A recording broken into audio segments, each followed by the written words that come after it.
Okay, so this is paper 1 of the higher tier GCSE Maths 2020. Okay, let's start. Question 1.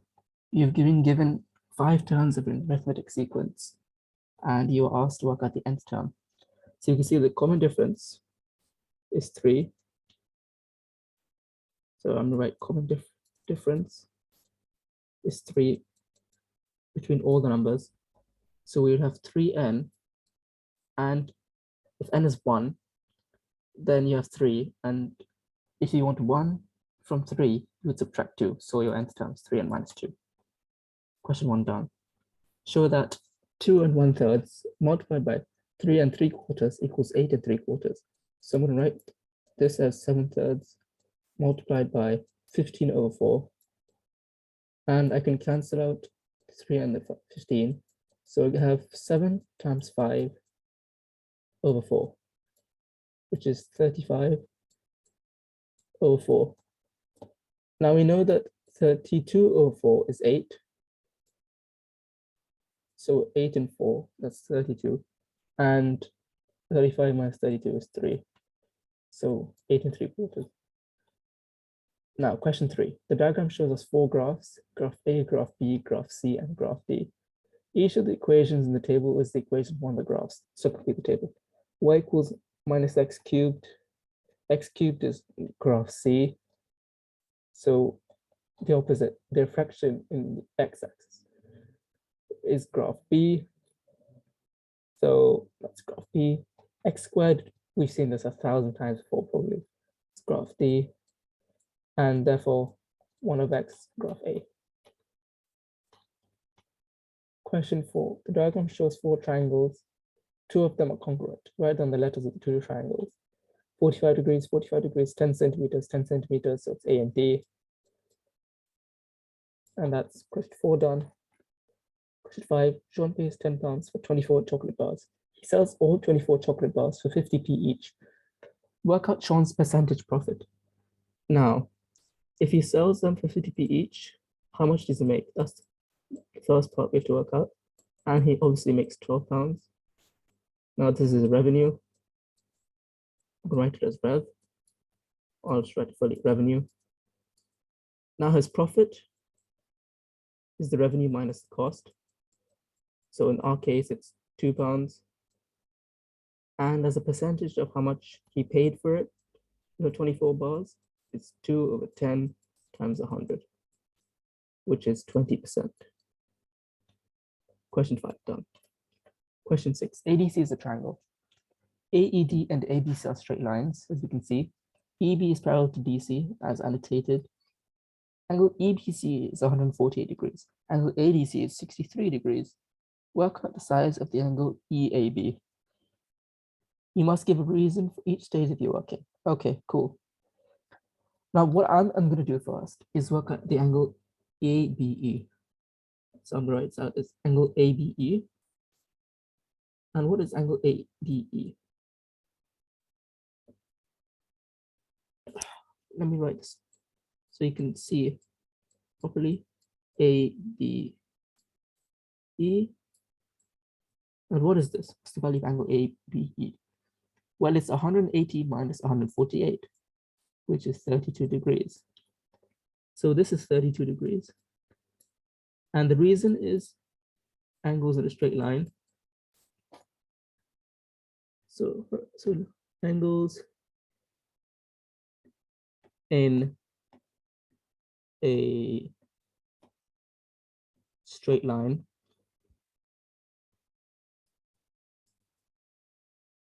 sum to 180 or add to 180 degrees. So that's the reason angle AB is 32 degrees. Now I will next work out angle AEB. So let me write AEB.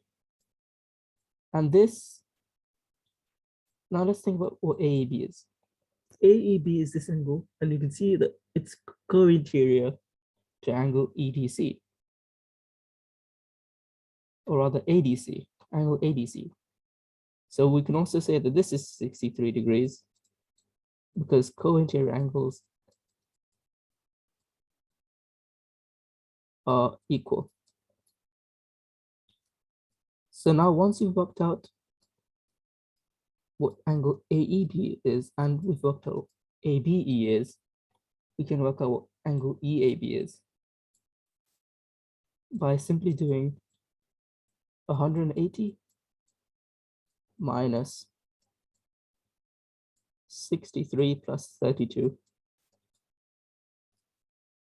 which is equal to 180 minus 95, which is 85 degrees.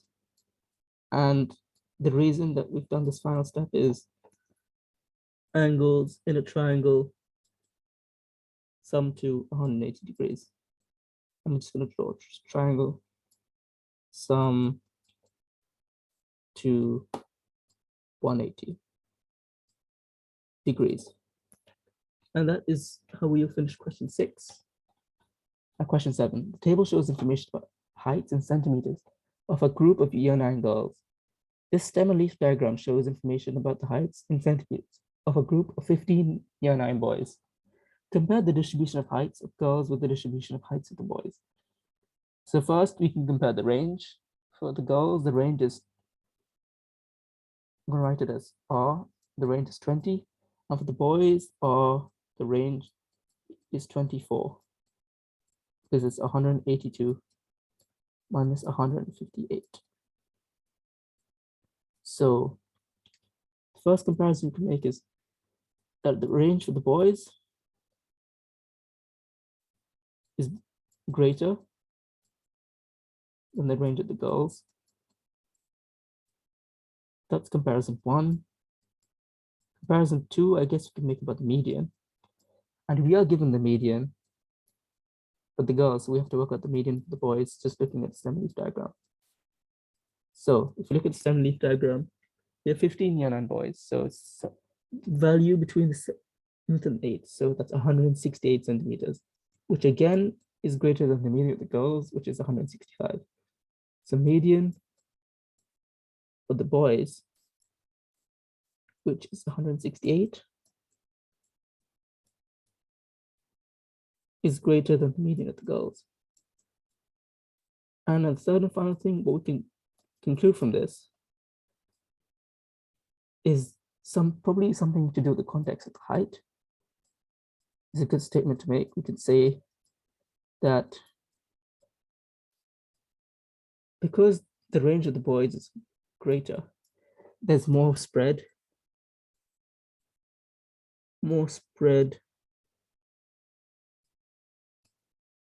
in boys' height.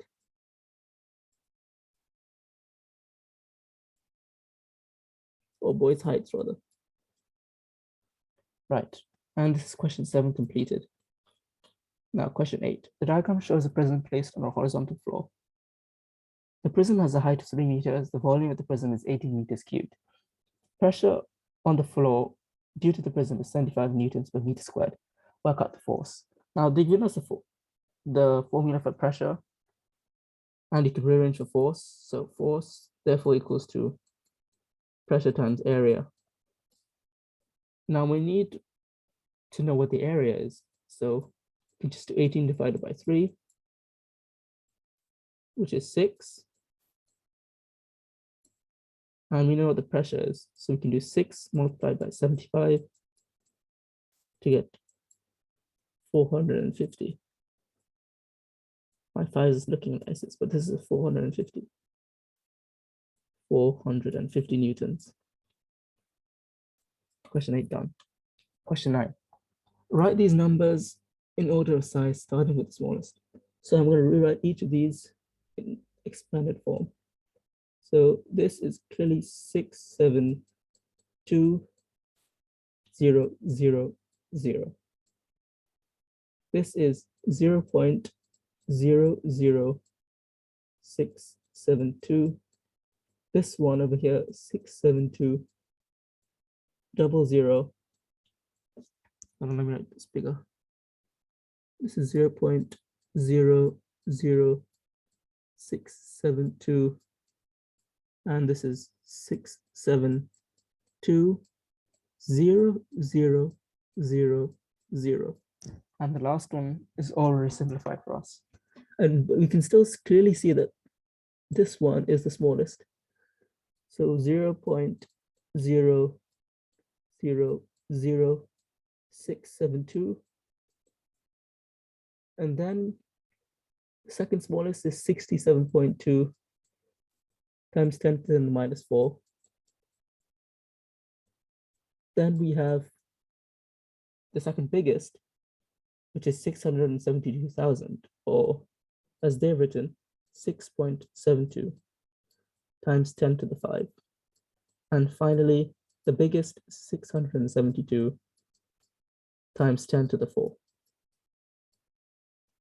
I would suggest whenever you get a question like this, write it out fully as an ordinary number so you can compare them. And that's how we finish question 9. Now, question 10, we are given that A of B is 2 over 5 and B over C is 3 over 4. Find the ratio of A to B to C.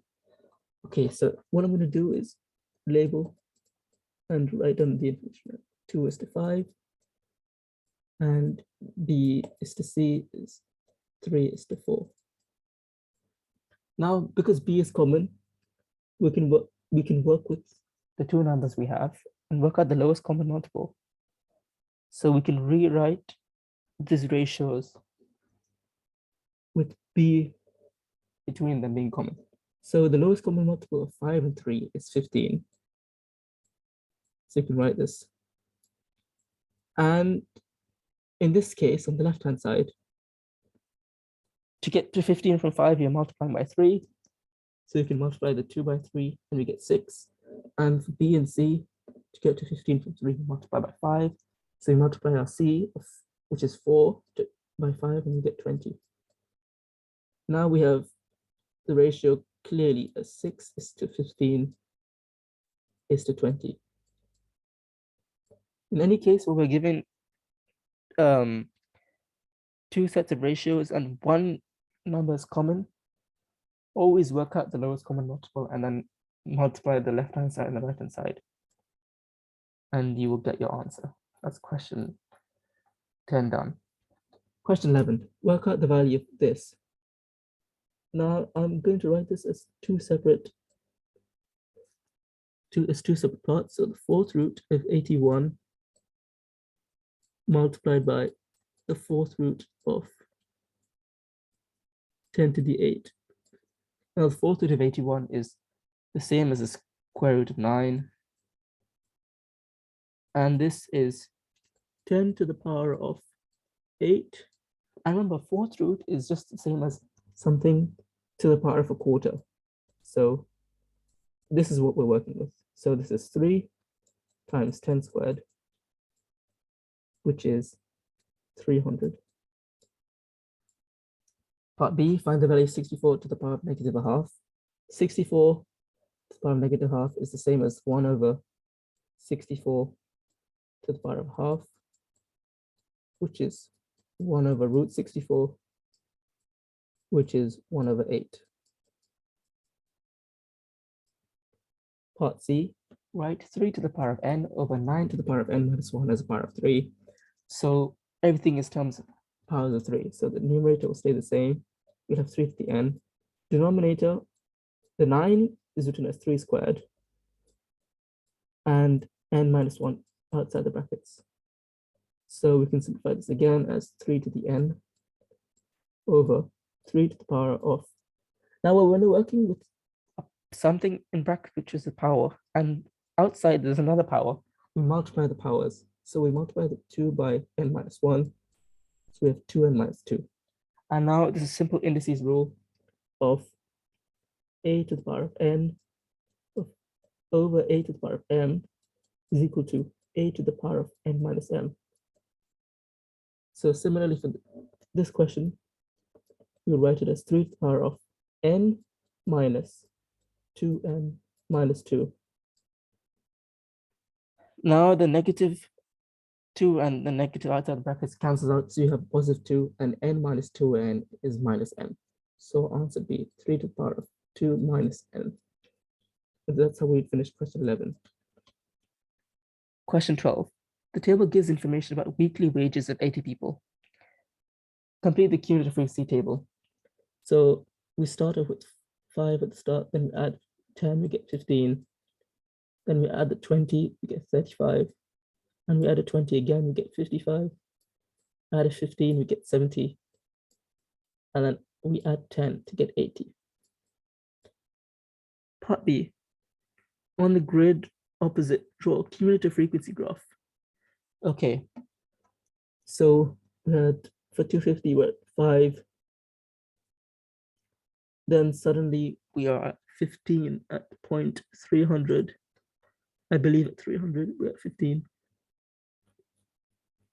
And then we are at 35,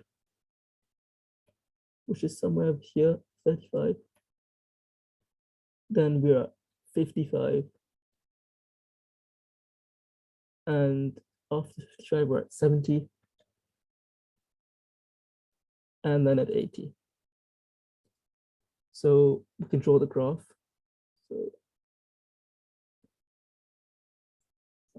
So I'm going to be careful when I do this. It's as accurate as it can be.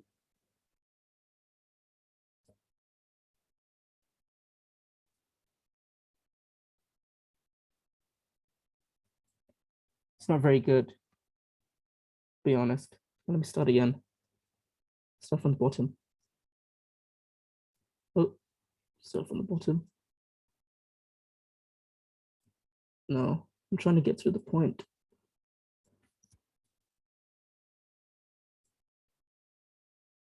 To make it as accurate as it can. Oh God. Forgive me, guys. I will just have to do a rough sketch. It's not going to be perfect, but that's fine. I'm using a really thin pen for this. So that's the cumulative frequency. Part C. Juan says 60% of this group of people have a weekly wage of £360 or less. Is he correct? Where is 60% of the people? How many people is that? So first we look at how many people that is. So it is 60% of 80, and that's 48 people. Now what we have to do is look at the cumulative frequency graph and see where the weekly wages. So 48 is over here. So looking across at this graph,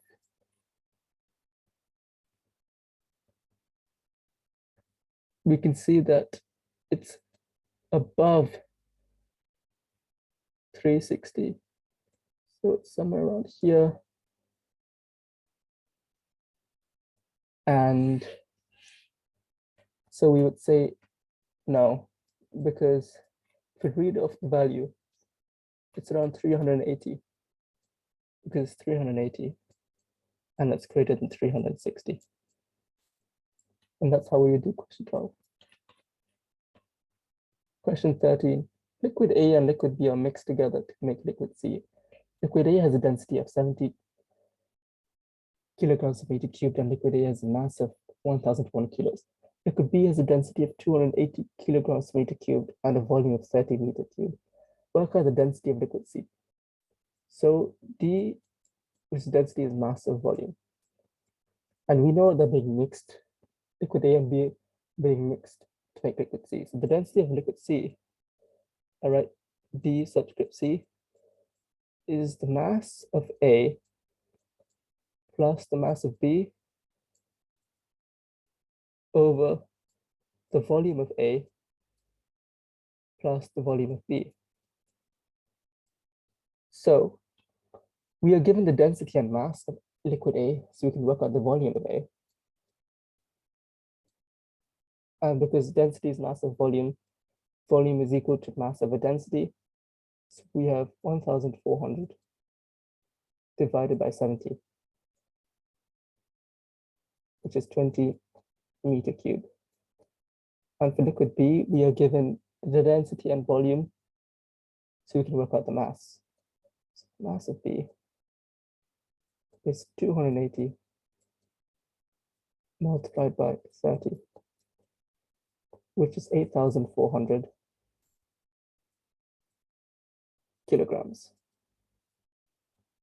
Now we have the volume of A and the mass of B and the density A and the density of volume and mass of B. So we can work out density of C is equal to 1,400 plus 8,400 over the volume of A plus the volume of B, which is 20 plus 30, which is 9,800 over 50, which is 196. So let me write this down clearly. 8,400 over 20 plus 30, which is equal to 9,800 over 50, which is 196 kilograms per meter cubed. And that's how we finished question 13. Question 14. Sally plays 2 games against Martin. In each game, Sally could win, draw, or lose.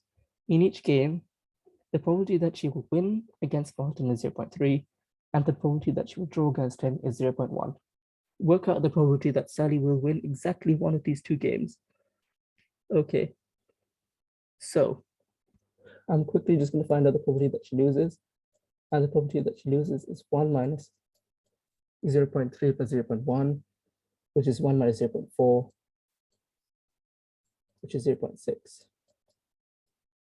Okay. So the probability that she wins exactly 1 can be found in 2 ways. And that is either she wins and then she either draws or loses,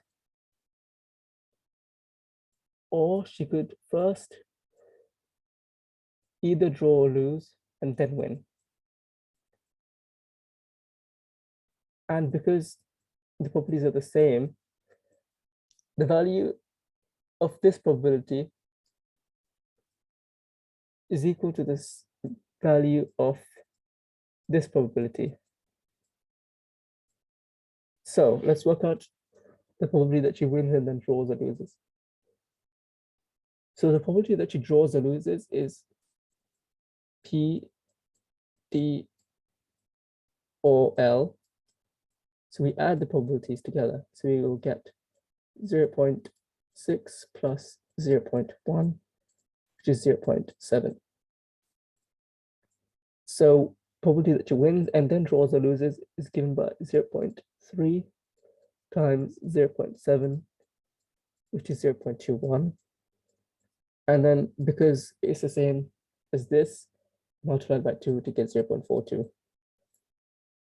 Write that out, 2 times 0.21. Question 15. The straight line L1 has equation y equals 3x minus 4. The straight line L2 is perpendicular to L1 as passes through the point 9,5. So let me draw out the x and y axis so I can show you graphically what these lines look like. 3x minus 4 will look something like this, where this is 4/3 as the x-intercept, and this is minus 4. So this is L1. And L2 passes through 0.95 as perpendicular. So it looks something like this. So this is 0.9. Oh God. Hold on. This is, wait. Oh, 9L2 passes the 0.95. Yeah, so 9,5 is somewhere around, supposing this is 5 and this is 9.95. Oh wait, hold on. 0.95. Where would 0.95 be?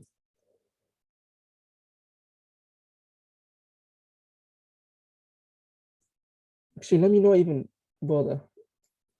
All we know is perpendicular, so it looks something like this. This is L2. So L2 has the gradient of -1 over 3, because the gradient of line 1, L1 is 3. So y equals minus 1 over 3 x plus c. And you know that y is 5 and x is 9. So y is minus 3 plus c, and c is therefore 8. So y equals minus 1/3 x plus 8. And that is the equation of line L2. Question 16. Shirley wants to find an estimate for the number of bees in her hive. On Monday, she catches 90 bees. She puts a mark on each bee and returns them to her hive. On Tuesday, she catches 120 of the bees. She finds that 20 of the bees have been marked. Work out the estimate for the number of bees she has in total. So on Monday, she has 90, which is caught out of the n total number. And that's proportional to the same thing on Tuesday. She's found 20 who have been marked out of the 120 that she caught. So n is equal to 90 times 120 over 20. And you can see this is 6. And 90 times 6 is what we're trying to find now. It's n, which is 540. Shirley assumes that none of the marks had rubbed off between Monday and Tuesday. If Shirley's assumption is wrong, explain what effect this would have on your answer. Okay, so supposing some of them had been rubbed off, okay, then this number 20 would be lower. It would be something like 18 or 19. So supposing it was 19, let me write it over here. Supposing it was 19, and then the sum would be 90 over n, 19 over 120. And in this case, n would be equal to 120 times 90 over 19, which is approximately 568. And 568 is greater than 540. So we can say that it would be an overestimate. And that is the answer for part B. That's question 16 done. Question 17, make f the subject with formula. Okay, so I'm going to multiply by f minus 4, so we get minus 4d on this side, and 3 minus 3f. I bring all the f's together, so df plus 3f is 3 plus 4d. Now the left-hand side, you can take the f out and then put the d plus 3 into brackets, and then continue. And now we can just divide by d plus 3. So f equal to 4d plus 3 over d plus 3. Question 17 is done. Question 18, x is proportional to root y. Okay, let me just write that information out. X is k root y. Y is increased by 44%. Work out the percent increase in x. So x is now k root 1.44. Y. Okay. So supposing that let y equal to 1, that's the base case. Initially, x equals k. If y equals 1, initially, this is k root 1, which is just k. And now in this case, this second case, x equals k root 1.4 for y, and again, y is 1. Then we have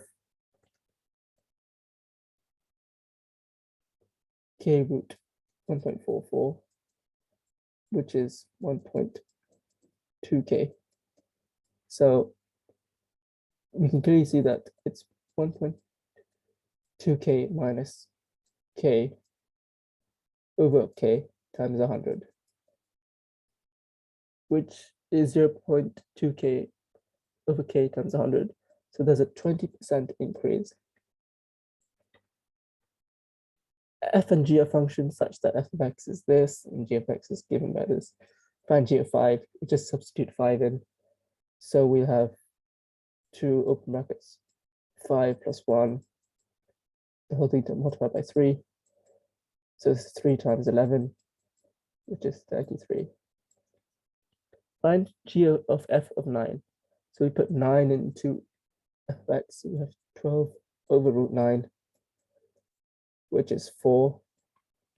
Now we put 4 into g, so we work out g of 4, which is 3 times 2 times 4 plus 1, which is 3 times 9, which is 27.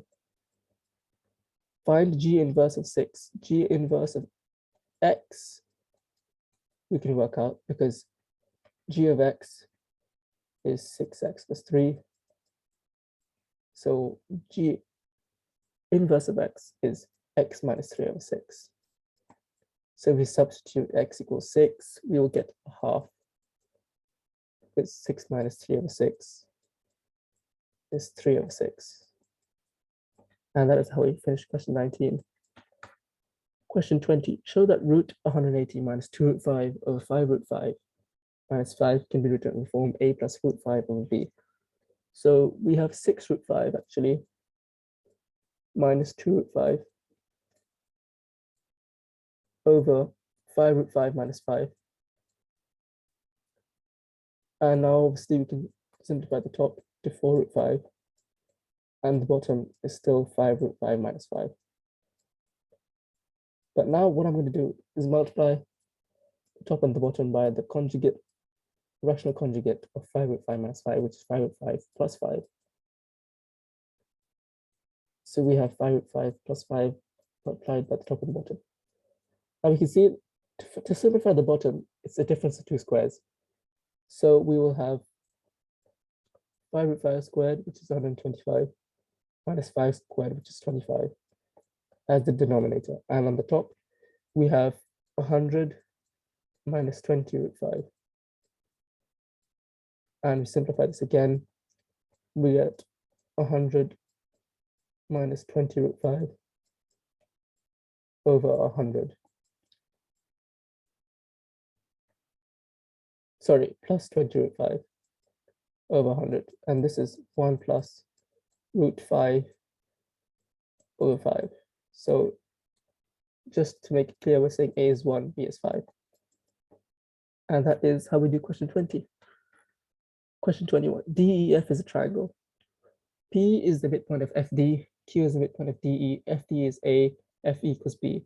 Using the vector method to prove that PQ is parallel to FE. So FE is B and FD is A. This is A. Hold on. This is A. Now to prove that PQ is parallel to FE, basically you have to write PQ in terms of B, and it'll be a scalar factor of B. So to find PQ, what can we do? Well, we can say that PQ is equal to PD plus DQ. It's PD plus DQ. And now we have to work out what PD and DQ are. So what is PD? Well, PD is just a half A. And DQ we will work out in the next step. This is a PQ is given by half A plus the vector DQ. And what is DQ? DQ we can work out. Since Q is the midpoint of DE, we can work out what DE is. And DE is given by minus A plus B over 2. Sorry, DE is minus A plus B. So dq is half of dE. dq is a half dE. And dE is a half of b minus a. So P therefore means that dq is a half of b minus a, which is a half b minus a half a. Now we can substitute in dq into pq rather to find pq. So pq is therefore given by a half a plus a half b minus a half a, which is just equal to a half b. And we know that therefore 2 times a half b is b. So we can say that 2 times PQ is equal to FE. So therefore they are parallel.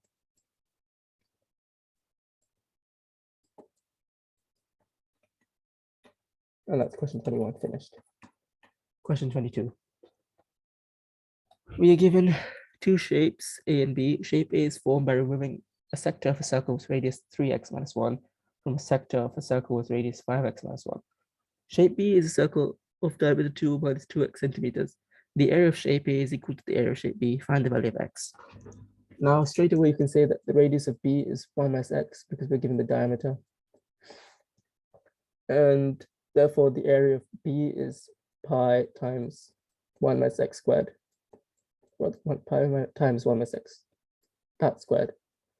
Now, the area of A, we know that the area of a sector is theta over 360 times pi r squared, right? Let me write that out. Theta over 360 times pi r squared. Now, in this case, we have theta is 45. So 45 over 360 pi r squared. However, I'm not going to write it out in a long way, so I'm going to use this method. So for the whole length, which is 5x minus 1, it's the same angle. So I write 5x minus 1, the whole thing squared, minus 3x minus 1, the whole thing squared, is equal to this, pi times 1 minus x squared. And now what I'm going to do is I'm going to get rid of the pi's. So I'll have 1/8 of whatever this is. And into brackets, I'll have 25x squared minus 10x plus 1 minus 9x squared minus 6x plus 1, close brackets, equals to 1 minus 2x plus x squared. Now, I will keep the 1/8 over here, 1/8 of, open brackets, I will have 16x squared and minus 4x equals 1 minus 2x plus x squared. So 16x squared minus 4x is equal to 8 minus 16x. Oh God, is equal to 1 minus 2x plus x squared. So we have 16x squared minus 4x equals 8 minus 16x plus 8x squared. So we can say that 8x squared plus 12x minus 8 equals 0. Dividing everything by 4, we get 2x squared plus 3x minus 2 is 0. And using factoring, you can say that 2x minus 1 and x plus 2 is equal to 0. And because x is positive, we have x equals half. And that is how we do question 22. Question 23. There are 4 types of cards in a game. Each card has a black circle or a white circle, or a black triangle or a white triangle. The number of cards with a black shape to the number of cards with a white shape is the ratio 3 to 5. And the number of cards with the circle to the number of cards with the triangle is 2:7. Express the total number of cards with the black shape as a fraction of the total number of cards with the triangle. So black shape, we know is 3/8 is a black shape. And similarly, you can use the ratios to say that there are 7/9 triangular cards. I'm just correct. Triangle cards. So from this, we can just do 3/8 divided by 7/9, which is equal to 3/8 times 9/7, which is equal to 27/56.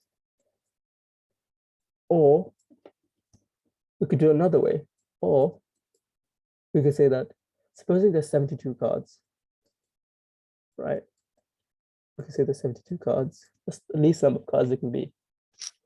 We can work out the number of cards with a black shape on it. So that would be 72 over 8 times 3, which is 27 with a black shape cards. And similarly, to work out the triangle number of triangular cards, we'd have 72 over 9 multiplied by 7, which is 56 triangle cards. So your answer is 27 over 56. Just checking if I've done everything correctly.